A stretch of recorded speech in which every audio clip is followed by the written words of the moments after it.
everybody. Let's wait for let's wait for the audience to build. Hi, Patricia. How are you? And we'll get started. This is going to be a fun one. I always try to make them fun. But this will be a really, really good one to close out the year for Mother Delamorte. Hi, Raven. How are you? Hope everybody has had a wonderful week. We have had a fantastic one, trying to get all ready for, Santa next week. So I hope everybody else is doing well. Hi, Carl. So, but yeah, this time, a lot of people don't realize it, but this time of year is actually the traditional time for like scary stories, sitting around the fireplace, telling ghost stories. It was an older tradition, and I'm wanting to bring that back with this particular episode. Hi, Tom. Hi, Angie. How are you guys? And I thought that this would be a really good episode or stream that kind of falls right into that. So let's just give it a couple more minutes. Looks like we've got quite a few people in here. Hi, Maud. How are you? Hi, Kisa. How are you? Yes, I'm back. Yes.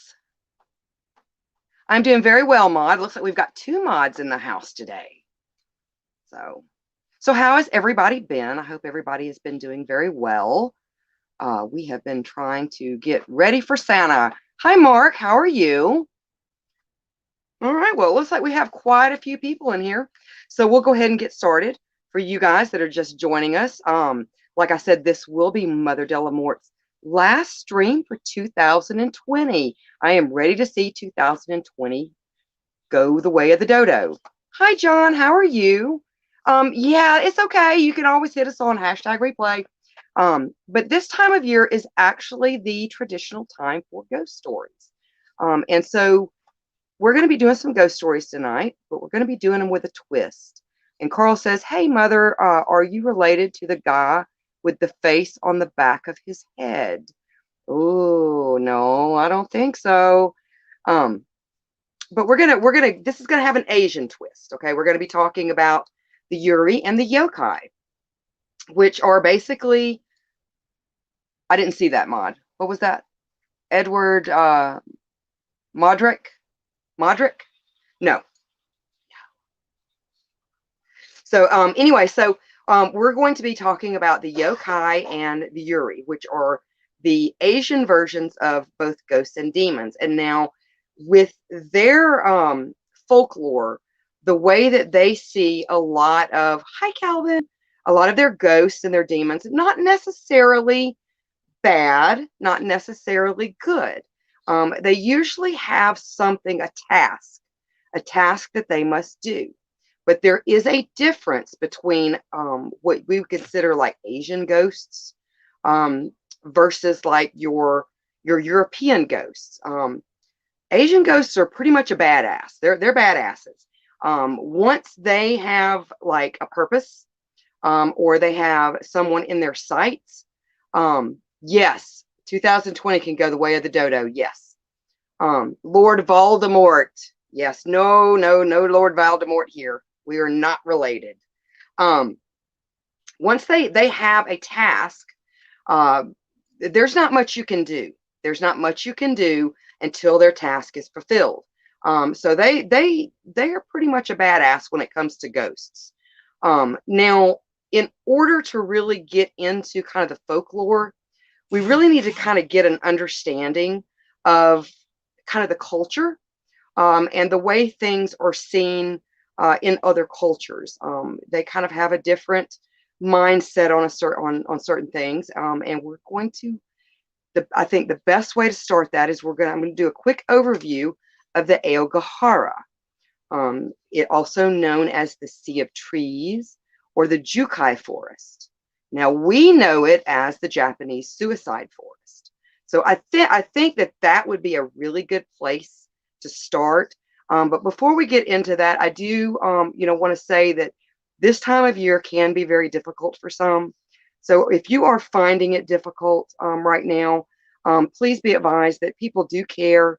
And there are, suicide hotlines and things like that out there. If you feel like you just don't have anybody to talk to, and we've got those scrolling, down there at the bottom of the screen. But understand, there are people in your life that care about you, and you may not realize it. So self-care, take care of yourself, especially right here during the holidays. But let's go ahead and let's get started with the Aogahara. So if for the ones that are not familiar with the Aogahara, it is, like I said, known as the Japanese suicide forest. It is less than 100 miles west of Tokyo, really about a 2-hour drive, honestly. It rests at the northwest base of Mount Fuji. The Aogahara Forest spans 13.5 square miles of hardened lava laid down by the last major eruption of Mount Fuji, which took place in 864 CE. So it's got a lot of history, It's very beautiful, but it does have a very dark side. The forest trees naturally twist and turn, their roots winding across the moss-laden forest floors in treacherous threads. It's a very dangerous forest. And John says Suicide Forest is a really creepy place. I would love to visit it. You and me both. I have done studies on a lot of haunted forests or forests that have a lot of folklore behind them. And personally, in everything that I have found, there are a lot of really, really interesting ones out there. But for me, I think the Aogahara is number one. And I honestly, if you are one that believes in this kind of thing, I honestly believe that this forest right here really has some sort of vortex. Just a lot of weird things, have been contributed to this forest. And really its natural layout. So it is said that in some areas of the Aogahara, the trees grow so dense that light does not reach the forest floor.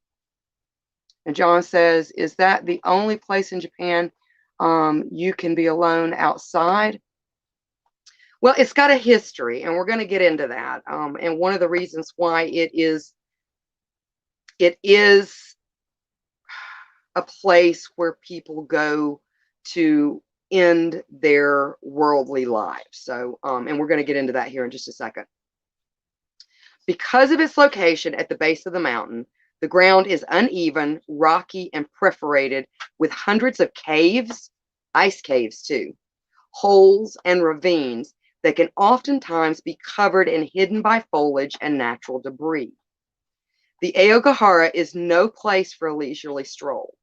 And if you watch any, I would recommend going on YouTube and watching some of the footage that they have on YouTube about the Aogahara.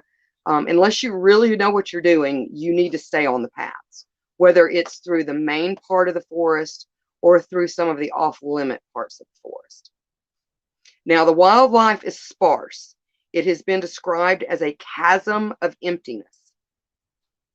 Another effect of the volcanic base of the forest is the high iron content and the natural magnetic field, causing issues with compasses, GPS, cell phones, the reception, electronic disruptions, or interference. Electromagnetic fields can also cause nausea, a mild sense of uneasiness, feelings of despair and paranoia, or sliding into overwhelming terror, hallucinations, the feeling of being watched, and hearing voices or being followed. So that there are, some of us are more susceptible to what they call electromagnetic fields. Now, like I said, it is a beautiful place, and it is a place that a lot of people take pilgrimages down to. There's a lake down there that they will take pilgrimages down there certain parts of the year to see. But the darker history and the reason there's so much legend and folklore around the Aogahara is that in 1783, the eruption of Mount Asama. Hi, Countess. How are you? Glad to have you here. There was an eruption, okay, in 1783 of a particular volcano. Now, this would kickstart what they call the Great Tenemi Famine. So there was a really big famine after this eruption. The Aogahara was seen as the abandonment, the place of abandonment. They would take their elderly and they're sick, they're infirmed, or they're very young during times of famine, and they would leave them. Okay, it was referred to as ubasut. Is what they would do. If there was a lack of food, then only the strong would get the food. And what they would do is, like I said, they would take their infirm, their elderly and sick, and they would take them to the Aogahara and basically just leave them to starve to death and die. The first suicide in the forest is believed in legend to have been that of a Buddhist monk who wandered into the forest to purify himself through starvation. Let's see, Mark says, I recently finished an article on the suicide forest. I'm not entirely sure I'd like to visit due to the fact that it is truly a tragic place. Yeah, Logan Paul managed to turn it into a real sideshow spectacle. Yeah, not a really good way to handle it.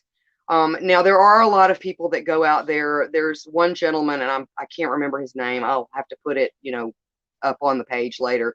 I think it's Johnny Rocket is his name. He's on Facebook. I mean, YouTube. But he actually went over there to help locate bodies, so that they could be returned to, their families and things like that. So, but the first suicide, like I said, in legend, was due to a particular monk that went there to purify himself through starvation. Now, other monks followed, and it became a death destination, which they refer to as the final pilgrimage. So Mount Fuji is seen as kind of the outer self, the light part of self, because Mount Fuji has its own, religious significance and things like that to the Asian population in Japan. Whereas the Aogahara, which is part of Mount Fuji, at the base, is seen as the darker or inner self. And there's the Japanese culture, at least in history, had a different outlook on suicide, honor, things like that. A little bit different than like Western philosophy. And that kind of plays into their folklore, with their ghosts and their demons and things like that. Now, like I said, self-inflicted death doesn't carry the same stigma in Japan as it does in other areas of the world. Seppuku, a samurai's ritual suicide, was thought to be honorable, and it dates back to Japan's feudal era. And while the practice is no longer the norm, it has left a mark. Now, the Aogahara Forest in Japan has the unfortunate distinction of being the world's third most popular place to die by suicide. Does anybody want to take a guess as to what number one is? And I'll give you a hint. It's here in the United States. Check the chats real quick.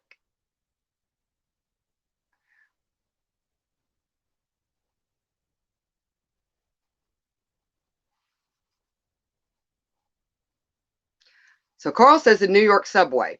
No, it's not the New York subway. Though I know that has been used. Then Angie says that part where she looks under the covers and finds the girl staring at her. Yes, Carl, the Golden Gate Bridge. That is correct. The Golden Gate Bridge is the #1 suicide spot in the world. And it will vary from year to year, but usually the Golden Gate Bridge is #1 most times. Now, since the 1950s, many people have entered, but at least 500 never left. The rate increasing by 10 to 30 per year. Recently, these numbers have increased even more, with a record of 78 suicides in 2020 and 105 bodies discovered in 2002, and 105 bodies discovered in 2003. As of 2011, the most common means of suicide in the forest were hanging or drug overdose. In recent years, however, local officials have stopped publicizing the numbers in an attempt to decrease the Aokigahara's association with suicide. Some Japanese spiritualists believe that the suicides committed in the forest have permeated the Aokigahara's trees, generating paranormal activity and preventing many who enter from escaping the forest. It is also said that the yurei of those abandoned by ubasut and the mournful spirits of the suicidal linger in the woods. Folklore claims they are vengeful and dedicated to tormenting visitors and luring those that are sad and lost off the path and into the forest depths. The sea of tape is what you will see often in the off-limits areas. The most notorious areas of the Aokigahara are located, like I said, in the off-limit areas of the forest that are only marked off by low-hanging chains across what looks to be a well-traveled path. And then Mark says, watch any documentary on Japanese business executives training and you'll get an idea of why so many go to this forest to end it. Yes, and it seems like right around the time of like the financial ending of the business year is when they do see an uptick in people, going there and committing suicide. But again, it's seen a little bit differently, sadly. And then John says, I've seen some of those. My God, they're cruel. Yeah, and the really bizarre thing, and not to get too gross, but when I mentioned the fact that the wildlife is sparse, even the bugs are sparse, if you get my meaning. Like pretty much anybody that goes there and succeeds in what their intentions were, nothing messes with them, which is, quite bizarre. You would think that nature would kind of take its course, and it does not. And then Carl says it's insane. It's like the Marine Corps in business suits with a hint of torture. Yeah, be advised. I mean, at least right now, Google kind of has them separated. You have to go to a different area to see the bodies. But it will give you the creeps. It will give you the creeps. Has anyone seen The Grudge? Yes. And we're going to get into some of that. All right. So like I said, the off-limit areas are really only marked off or told not to enter by a low-hanging chain. So, it's very easy to get into the off-limit areas. Now, often those who are considering suicide will use string or plastic tape to mark their path so that they can find their way out of the forest depths. Now, they do go in there once a year and kind of clean everything out, see if they can find anybody, find people. They don't always find everybody. They don't always find everybody. And, but like I said, they'll leave ribbons and string and things like that. So if if you go there and you consider following one of those tapes or strings, you're liable to find something at the end that you really don't want to see. And it's very easy to get lost. That's one of the reasons they use the tape. It's kind of twofold. They want to be found later on so they can be returned to their family. The ones that want to just become part of the forest, they don't bother with the strings. But if they're not quite sure, they'll use the string. That way they can find their way out. Because like I said, it's very easy to get disoriented in that forest, and it's extremely dangerous. And because of the volcanic porous soil, you could be 50 yards off the path and could be hollering for help, and people are not going to hear you. So it's just a very, very bizarre place. Now, like I said, once a year, the Japanese authorities will make a sweep of the forest to locate and collect remains of the Aokigahara suicide victims. Now, not everyone there that goes there to commit suicide are taken. Okay. It is also said that the Aokigahara forest will not take everyone who attempts suicide.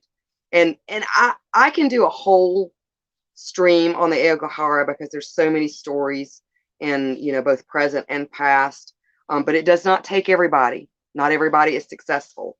And there are stories about that if you want to look deeper. Now, once they do, let's see, Mark says, the signs all through the forest that say, don't do it, think of your families. That's particularly eerie to me. Yeah, and that really only started within, I would say, maybe the last 20 years or so, putting those signs up to deter people from committing suicide. So, but once a body is found by the forest volunteers and guardians, they will take it to a special room designed for dead bodies to be stored until the authorities can return the bodies to the families. Here, the body will be placed on a bed, and a guard will sleep in the same room with the body until it is released.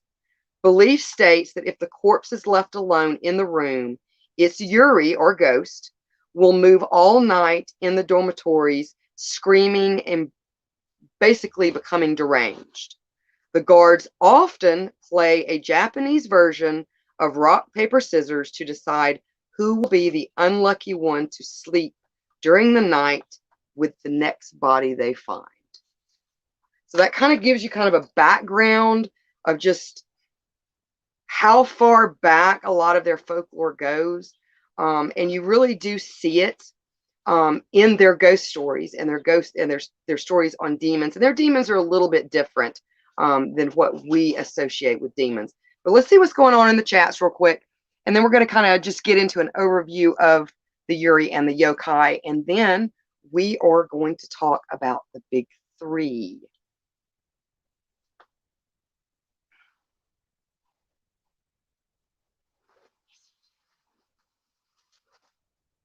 Yeah, so Kisa says, I'm sure anyone with a pacemaker shouldn't enter the forest either. I would probably agree with you. Let's see. And then Mikey says, why am I listening to this while I'm eating?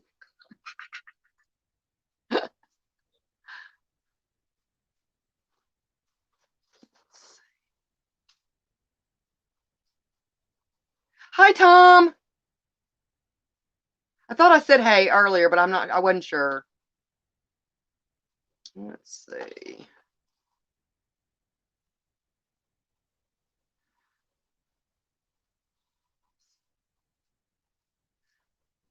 And then Angie says, because you like it. Okay.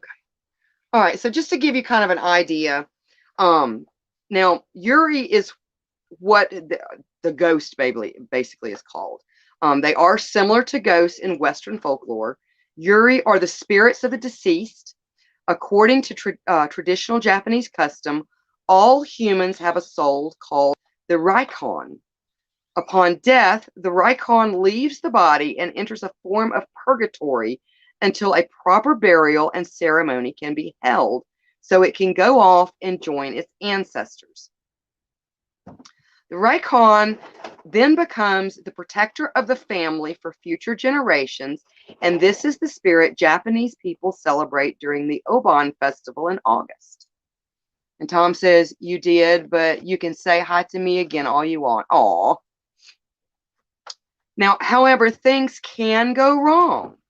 If the person dies in a sudden or violent manner, such as a murder or a suicide, or if the proper rites have not been performed, or if they are influenced by powerful emotions such as desire for revenge, love, jealousy, hatred, or sorrow, the Raikon can transform into a Yurei, which can then come back to the physical world. The Yurei will exist on Earth until it can be laid to rest, either by performing the missing ritual or resolving the emotional conflict that still ties it to the physical plane. So like I said earlier, once they have a task, whatever that task may be, like they come back, and whether it's revenge or hatred or something like that, and it has not yet been fulfilled, there's not a whole lot you can do but get out of the way. When it comes to like the Asian ghosts and stuff, they're a little bit different, like I said, than Western European ghosts. Now, if the rituals are not completed or the conflict left unresolved, the Yuri will remain and continue haunting. Most often portrayed as a young woman, Yuri are noted for white clothing, which comes from Buddhist funeral rituals, long black hair, no legs or feet, and as the body tapers off below the waist. So it's usually kind of only the upper part that you will see in a lot of the Japanese like drawings and paintings and things like that. That's how you know that it is a Yuri that you are seeing versus like a yokai. But let's see what's going on in the comments real quick, and we're going to get to the yokai here in just a second.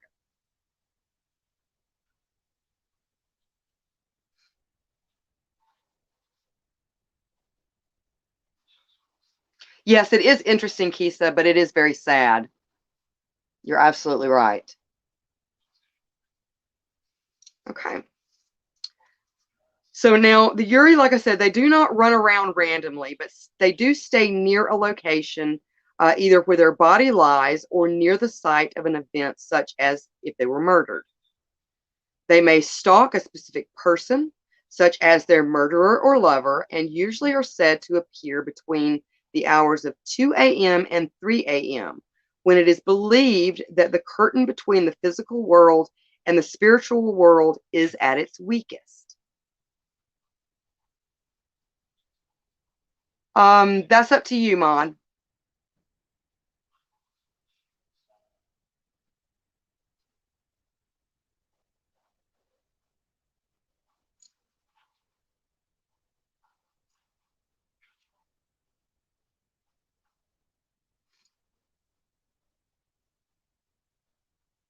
Yeah, so those are like some of the signs that you'll find. And like I said, nothing really messes with them. Animals don't mess with them. Bugs don't mess with them. Nothing really messes with them. If you're lucky enough to be found and returned to your family, um, you will be. But you know, like I said, a lot of people don't want to be found. So let's talk about the yokai a little bit. Now, the yokai are not spirits, but earthly creatures more akin to goblins in the West, or what we refer to as like demons. There are literally hundreds of yokai of almost every conceivable shape and origin, ranging from the Nikomata, which is a type of monster which takes the form of a cat and is often portrayed as playing a samisen, to Yamabiko, a small creature similar to the Grecian mythology Echo, to Hito Dama, a fireball ghost which appears when someone dies, to Azukai Arai, a yokai who is always found washing azuki beans. They range from the benign to the mischievous to the downright malevolent, and may occasionally and perhaps a bit oddly bring good fortune to those who encounter them. And one that you may encounter if you were to go to the Aogahara is called the Wall. The Wall is known to protect people, and it is a form of yokai. So the Wall, if the Wall feels like you don't need to go there, it will basically be an invisible wall, and it will not let you enter. The Wall has been known to save people's lives who've been wandering around in the dark, to keep them from falling off cliffs, and all manner of things like that. So, the yokai can make many different forms, such as an animal or a human, or even a goblin, or inanimate objects as well, which you see a lot. You see those a lot in like the anime cartoons and stuff. The first yokai were mentioned in a Chinese manuscript dating from the 1st century AD. Some yokai also have the ability to shapeshift. Such yokai are known as obake. Now, let's check the comments real quick, and then we're going to get into what they call the Nihon Sandai Kaidan, which again is Japan's Big Three Ghost Stories. And then Henry says, I like Asian scary folklore and horror movies. Yes, they are very, very good. I know a lot of people like The Ring, but if you have not had a chance to see Ringu, which was actually what The Ring was based off of, you really need to see it. It's very, very good. And two of the ghosts in the big three were actually inspirations for both Ringu and The Ring. Let's see. All in all, we're just a brick in the invisible wall. Yes, Frank. Let's see. And then Tom says, hearing all of these names, I can't help but hear in my head, this time on Dragon Ball Z. Exactly, exactly, exactly. And I think that's where a lot of people kind of have their like when you reference yokai, you think of things like, Pokemon and Dragon Ball Z and things like that. But they do have a real place in Asian folklore.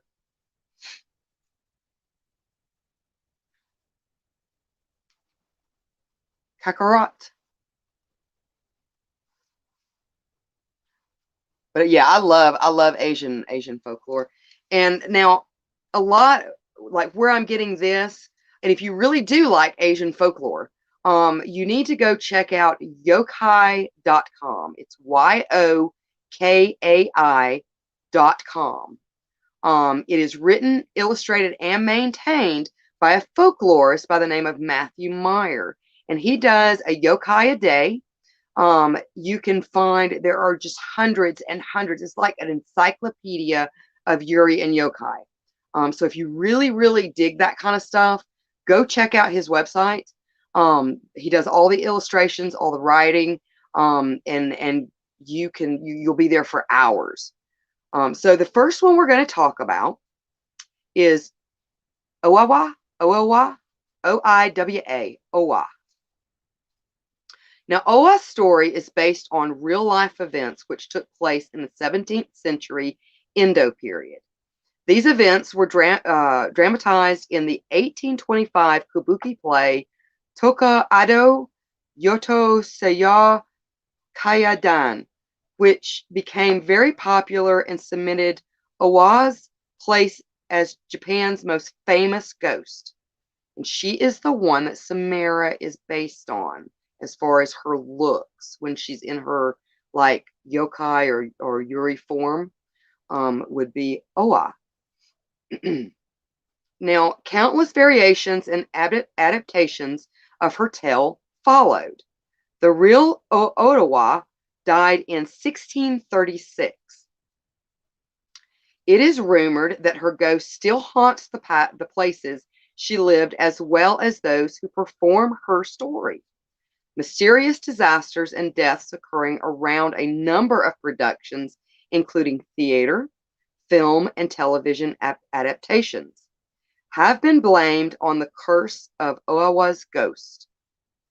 There have been numerous attempts to appease her angry spirit. A small shrine and a temple dedicated to Awa were erected in the ruins of her family's house in Yotosuya after a fire destroyed the shrine in 1879. Oiwa's shrine was moved to another part of Tokyo. The shrine was again destroyed in the fire bombings of World War II. After the war, her new shrine, as well as the original location in Yotosuya, were both rebuilt. A gravestone in Tokyo is widely believed to be Oiwa's actual grave, and it is customary for actors and crews putting on a production of Yotosuya Kayadan to visit Oiwa's grave to pay their respects. Now, the legend goes, Oiwa was married to a samurai named Lemon. It was not a happy marriage, for Lemon was a wasteful man and a thief. And Carl says in Sweden, we also have a family protector named Tomten, which Farmstead had one, and he was dressed in gray peasant's clothing. He helped out and made sure the farm ran well. If you pissed him off, he would sabotage things. In the last few hundred years, his sort of merged with Saint Nick, so now he wears those clothes, but he's still a tiny dude. I don't think it's enough horror to be on your show, but just saying. And see, I'm fascinated by a folklore like that. I'm absolutely fascinated. And guys, even though this is my last show for 2020, don't miss Saturday. Now we're having a big shindig with Krampus and the Yule lads and Gryla and the Yule cat, and all of us will be there. So definitely come and hang out with us this coming up Saturday, because we're going to do some more ghost stories and things like that. It's going to be a lot of fun. All right, so this you're going to find too, even though her image is what Samara was based off of, the story is a little bit different. Now, one day, Owa decided to leave her husband and return to her family home. Lemon followed after her, but was stopped by Owa's father, Yotosuya Salmon. Salmon knew of Lemon's misdeeds, that he had stolen money from his employer, and that he demanded that Lemon divorce Owa. Lemon drew his sword and murdered Samon. Lemon returned to Owa and lied that a stranger had killed her father on the road. He begged her to reconcile, and he promised to avenge her father's murder. Sometime after that, Owa became pregnant and bore Lemon a son. Times were hard. They had little money. Owa became sickly after giving birth, and Lemon grew resentful of Owa. Next to their home lived a rich doctor named Ito Kaihiai. He had a beautiful granddaughter named Oyumi. Oyumi was instantly attracted to Lemon and wanted to marry him. The doctor loved his granddaughters and conspired to help her marry Lemon. He prescribed an ointment for Owa to help her recover from her sickness. In reality, however, I'd like to see Dickens' Christmas Carol done in Kabuki theater. That would be interesting. That would be interesting. So in reality, it was a poison which horribly disfigured her face. Seeing Owa's scarred face, Lemon's resentment turned into hatred. Afterward, Kaihiai suggested that Lemon divorce Iowa and marry his granddaughter instead. If he were to marry Oyumi, all of the wealth of the Ito family would be his to inherit. And if you notice Samara's face when she's in like her Yurei or Yokai form, it's disfigured. It's disfigured. And that's where kind of the inspiration for that movie came from, this particular folklore or, ghost story. Now, because, let's see, where did I say? Okay. Lemon was so disgusted by Owa's face, and Umi was so young and attractive that he agreed. Lemon began pawning Owa's possessions, her kimono, her clothes, even their son's clothes, to have enough money to marry Umi. Because he needed a legitimate reason to divorce his wife, Lemon hired his friend Takiosutu to rape Owa so that he could accuse her of infidelity. On a prearranged night, when Lemon was out of the house, Takiosu entered and approached Owa. Upon seeing her face, he was so frightened that he abandoned his orders. Takiosu explained Lemon's plan to Owa, then showed her a mirror. Owa had not known that the ointment had done that to her face. When she saw her reflection, she was horrified. She tried to cover her disfigurement by brushing her hair over it, but when she touched her hair, it fell out in large bloody clumps. Owa went mad. She grabbed a nearby sword and punctured her own throat. As Owa lay on the floor bleeding to death, she repeatedly cursed Lemon's name until she could breathe no more. Owa's body was discovered by Lemon's servant, Kohai. When Kohai delivered the news to Lemon, instead of becoming upset, Lemon was overjoyed. Kohai became suspicious of Lemon, but before he could do anything, Lemon murdered Kohai. He nailed Kohai and Owa's bodies to a door and disposed of them in a river. Afterwards, he made up a lie that Kohai and Owa had been sleeping together. He was finally free to marry Umi.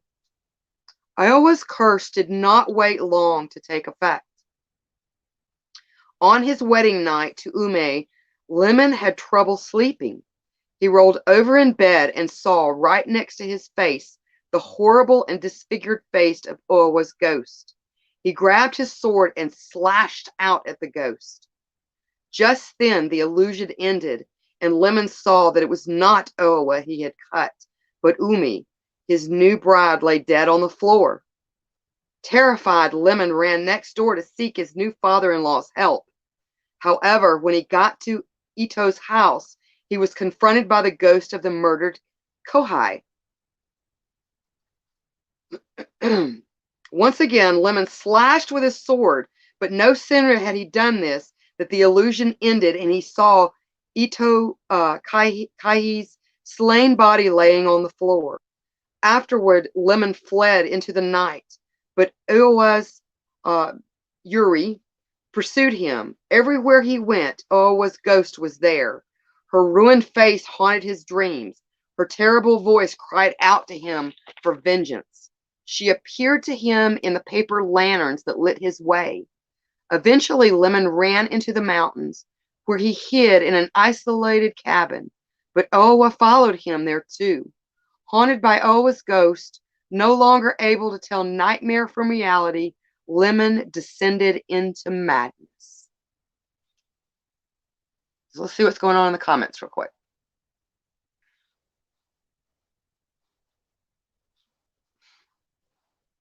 Hi, Mush. How are you? And then Mikey says, I keep hearing lemon pie. Figure my inner foodie is loose. You know, I have a lemon pie in the freezer. Let's see. And then Mark says, have you seen Sergeant Kabuki Man NYPD? No, I have not. I have not. Sour lemon, yes. Can you say international incident? Exactly. Let's see.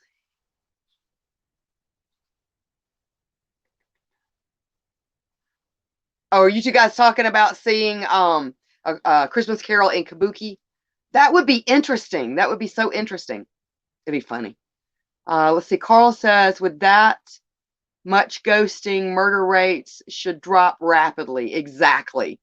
And then Liz says, I really want some lemon icebox pie. See, that's what I have. And it's homemade. I've got it up in the freezer. I think that's what I'm going to do after the stream.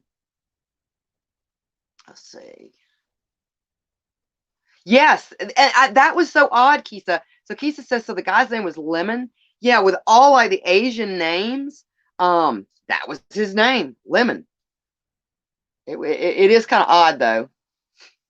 So let's go with the next one. The next one is Okayoku. Okayoku. Now, her story may seem a little bit more familiar with like the Ring movie. Like I said, they did take the first one we read and this one to kind of put some of those aspects together.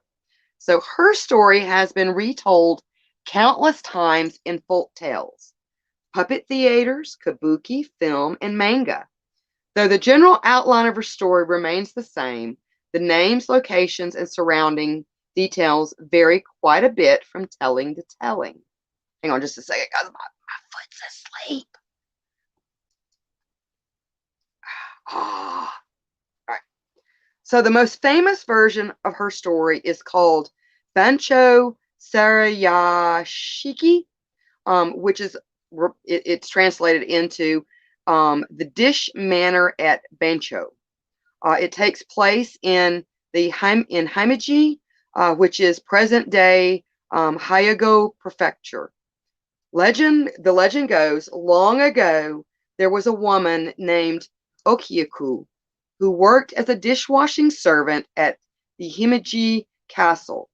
Okyaku was very beautiful, and it was not long before she caught the eye of one of her master's retainers, a samurai by the name of Aoyama. Aoyama tried many times to seduce Okyaku, but each time she rejected his advances. Eventually, Oyama grew impatient with Okyaku and decided to trick her into becoming his lover. In the castle, there was a set of 10 very expensive dishes. Oyama hid one of them and then called for Okyaku. He told her one of his master's fine dishes was missing and demanded to know where it was. Okyaku became frightened. Losing one of her lord's prized dishes was a crime punishable by death. She counted the dishes. 1, 2, 3, 4, 5, 6, 7, 8, 9. She recounted them again and again. Each time she came up one short. Okyaku was distraught. Aoyama told Okyaku that he would overlook her mistake and tell his master it wasn't Okyaku who lost the dish, but only if she would become his mistress. Though Okyaku wanted to live, she once again refused Oyama's advances, basically. This time, the samurai became furious. He ordered his servants to beat Okyaku with a wooden sword. Afterwards, he had her tied up and suspended over the castle well.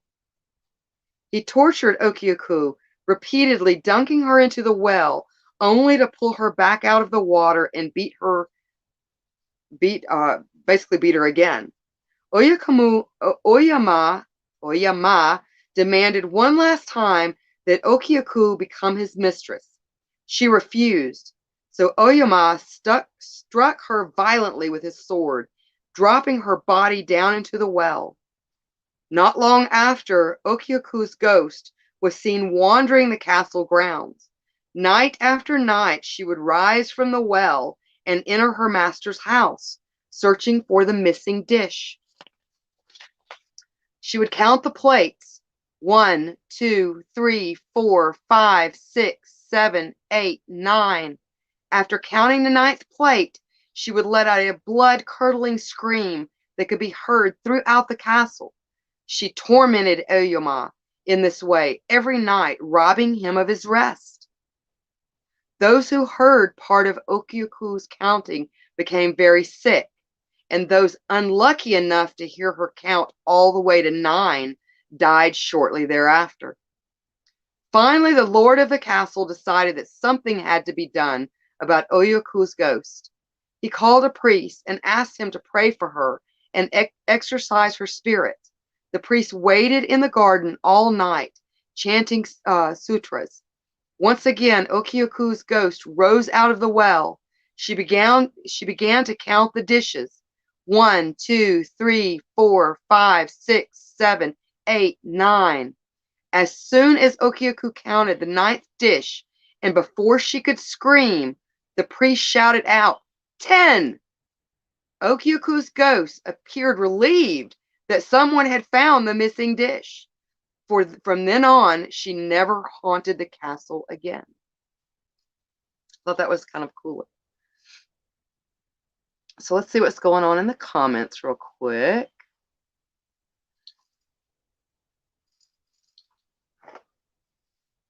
And then let's see. Frank says, sir, we at where did that one go? Whoa. Let's see. There we go. We asked to be seated in the non-ghost boy booth, right? Let's see. And then Mikey says, be funny if that creature from the ring would come out of the TV and start dancing Gangnam style.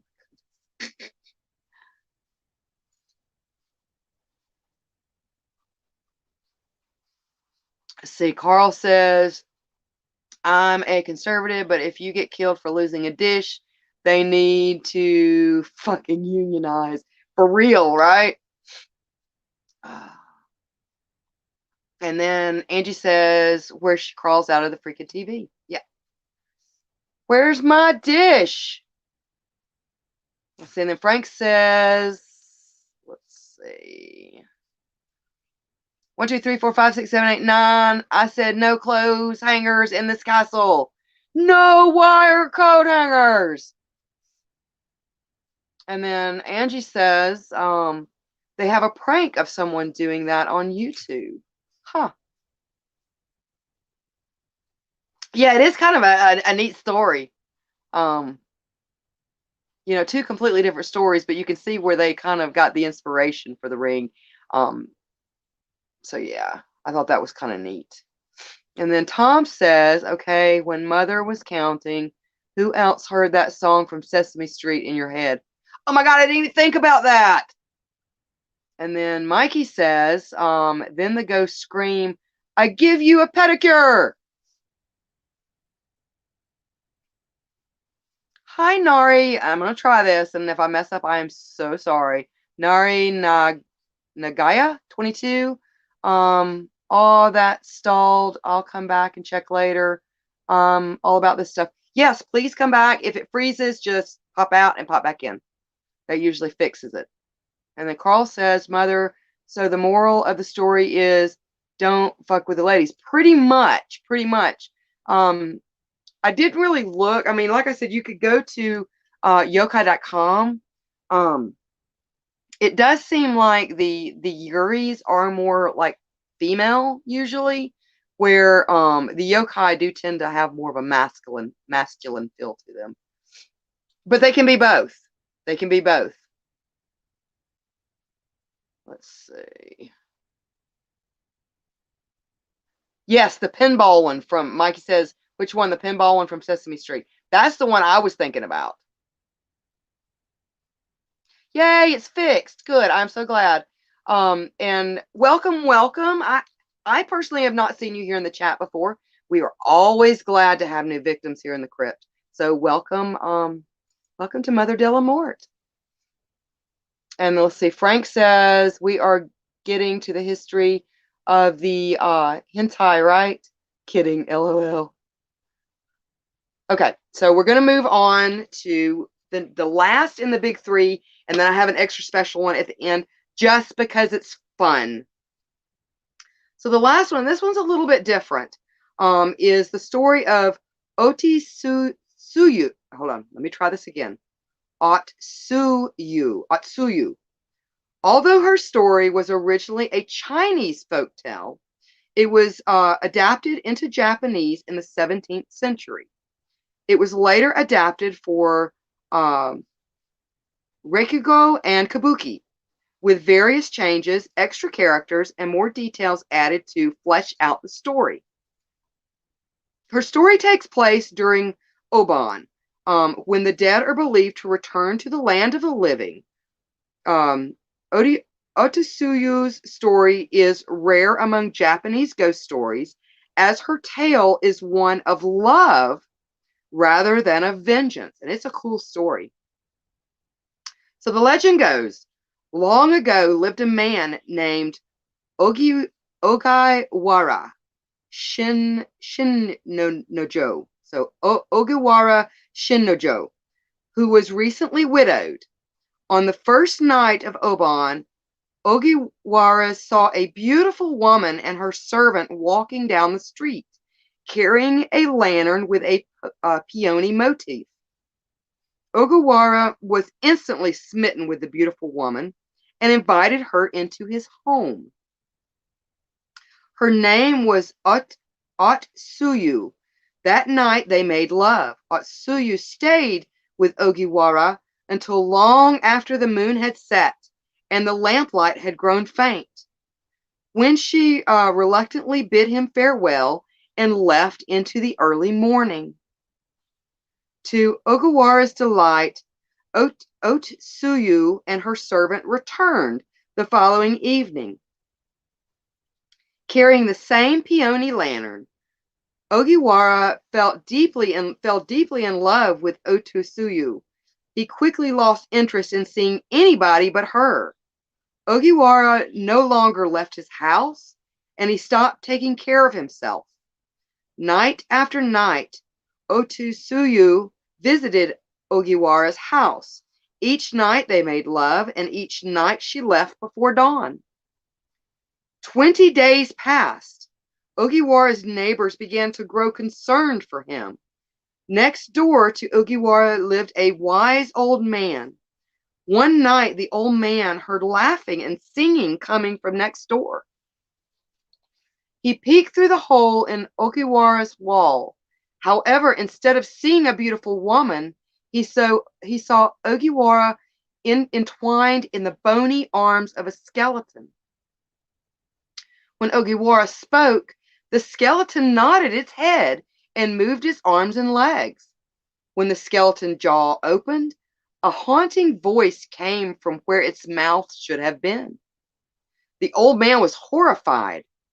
As soon as day came, the old man called for Ogiwara. He warned Ogiwara that Otsuyu was really a ghost and told him to go to temple at once.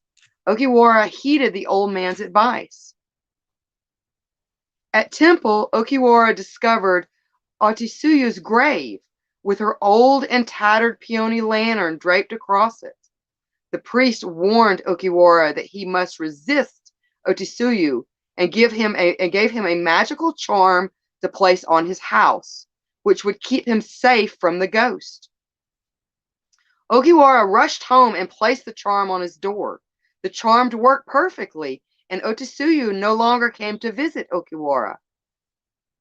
Although he was safe, Ogiwara became despondent. He missed Otsuyu dearly. One night, days after her last visit, Ogiwara became drunk. He carelessly wandered to the temple, where he discovered Otsuyu's grave. At the temple gate, Otsuyu appeared to him and led him to her home, her coffin. Later, when Ogiwara had been missing for some time, the priest opened up Otsuyu's grave. Inside was the dead body of Ogiwara, wrapped up in the bony arms of a human skeleton. I don't know, that's just kind of a neat one. I like that one. I like that one a lot. So let's see what's going on in the comments, and then we're going to get to the fun one. Let's see what time it is. We're doing pretty good on time, too. Let's see what time is it. Yeah, we're doing good.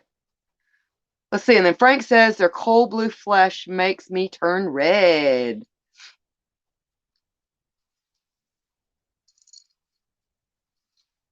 Let's see what else we've got.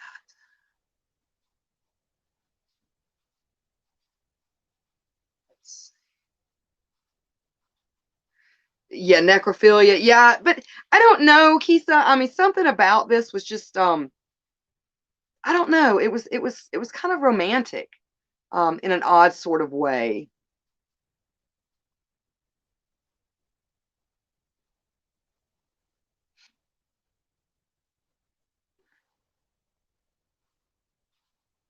Otsuyu, yes.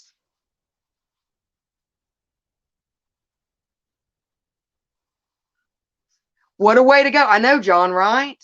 Um, but you know, it's almost, it gives me that kind of romanticized feel, almost like Dracula, like Bram Stoker's Dracula, to where it was kind of a love story as well. Yeah, Nori, that I thought of all these, I think that was my favorite of the big three. I really did like that one as well. What a way to go. Yes. What a way to go. All right, so we're going to get to the fun one. Can anybody take a guess who we're going to talk about? She's pretty popular in today's urban legend. And I think they've even done some creepy pastas on her. I'll let somebody take a guess just real quick.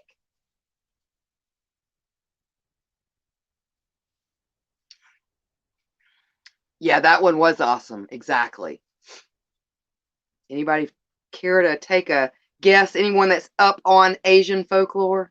And this more falls into urban legend and folklore, because it actually may have some historical basis in a lot of the stuff that I've looked at, but it is kind of a urban legend as well. And Akisa says Princess Kaguya. No, not Princess Kaguya. All right, I'll go ahead and let you guys know. So we're going to talk about Kuchisaka Onna. Oh, yes, exactly. Oh, I can't say her name. Do you think I'm pretty? So Kuchisaki Onna, also known as the slit-mouthed woman. So in 1979, children all around Japan started to do something very strange. Every night on their walk home from school, they would carefully watch the bottom of each telephone pole that lined the road. They would try to hurry past as fast as possible, hoping not to see a woman standing there with long black hair hanging down around her waist and wearing a surgical mask. Surgical masks are commonly worn in Japan during the cold and flu season to help protect people from germs. But that year, a woman wearing that kind of mask could mean something different. It could mean she was an angry ghost called Kuchisaki Onna, the slit-mouthed woman. Now, after a while, the children started to travel in groups for safety. Then the teachers got involved and would usher home the kids in their classes. But that didn't work, and such a panic set that even the police got involved. They upped their patrols to keep an eye out for the woman in the surgical mask that was known to wait in the shadows at the bottom of the telephone poles. The police thought she was a dangerous psycho on the loose, but the school kids thought differently. They saw her as a spirit that they had to avoid at all costs. If you walked near Kuchisaki Onna, she would step out of the shadows and suddenly appear right in front of you. Do you think I'm beautiful? She'd ask. It's an odd and unexpected question, but how you answered the question would determine your fate. If you answered no to her question, she would take out a large kitchen knife and kill you right on the spot. However, if you answered yes, she'd rip off her surgical mask to reveal her mouth was slit from ear to ear and then say, "How about now?" At this point, you might get really scared and try to run away, but that's no use. Kuchisaki Onna is an eerily fast runner and will always get in front of you to ask the question again and again. If you answer no this time, you'll be cut in half. If you answer yes, she will cut your mouth from ear to ear and make you look like her. So now you can see why the school kids were watching the bottom of the telephone pole so intently. Now, there is a historical story behind this particular story. Now, John says if a woman asks you that you never say no, well, with Kuchisaki Onna, you're damned if you do and damned if you don't, maybe. So the story behind Kuchisaki Onna. Who was Kuchisaki Onna exactly, and where did she come from? Author and folklorist Matthew Meyer, which also owns the yokai.com, has described Kuchisaki Onna legend as having roots dating back to the Japanese Edo period, which spanned from the 17th to the 19th centuries. Legend has it that long ago she was the wife of a samurai. She was very beautiful. She was a very beautiful woman, so beautiful over the years she became obsessed and turned quite vain. One day, the samurai, suspecting her of cheating, and he flew into a jealous rage. He attacked her and cut her mouth from ear to ear, saying, "Who will think you're beautiful now?" The woman died and returned as Kuchisaki Onna, an angry spirit that has haunted roads and paths ever since. In the old days, it was said she wore a kimono and would hide her face with the large end of the sleeve. But nowadays, she wears a brown trench coat and uses a surgeon's mask to cover her mouth. The legend of the slit-mouthed woman stayed in the shadows for generations until the year 1979, when Kusaki Onna sightings started happening. everywhere. It became an example of an urban legend run amok. The police feared that it was some crazy woman dressed as Kuchisaki Onna and chasing children, but the source of it all seemed to be the stories of Kuchisaki Onna that school kids were telling each other. The hysteria reached its peak in late 1979 and mysteriously just stopped. The scare retreating into the shadows again. So how do you escape the slip-mouthed woman? So is Kuchisaki Onna still around? The urban legend of the slip-mouthed woman says that she can't be killed. So according to the story, she is still around. But there are some ways to escape her if you're lucky. They're really strange ways of fending her off, but they say it works. One rumor says that she absolutely hates pomade, which we're talking the hair gel. And if you simply say pomade, pomade, pomade, it will keep her away. That one sounds dubious to me, but for some reason, it's the most popular one. The second most popular way to survive Kuchisaki Onna is when she asks you, how about now? Or do you think I'm beautiful? You answer, meh, you're so-so. The idea with this one is that it will confuse her so much that it will give you just enough time to get away. Now, the last one actually says that you're supposed to carry small pieces of candy in your pocket and throw those out at Kuchisaki Onna, as that will also confuse her and give you time to get away. Now, the story of Kuchisaki Onna has evolved so much over time, it can be very different, even just depending on where you are. Like in South Korea, instead of the white surgeon's mask, the urban legend there has her wearing a blood red face mask.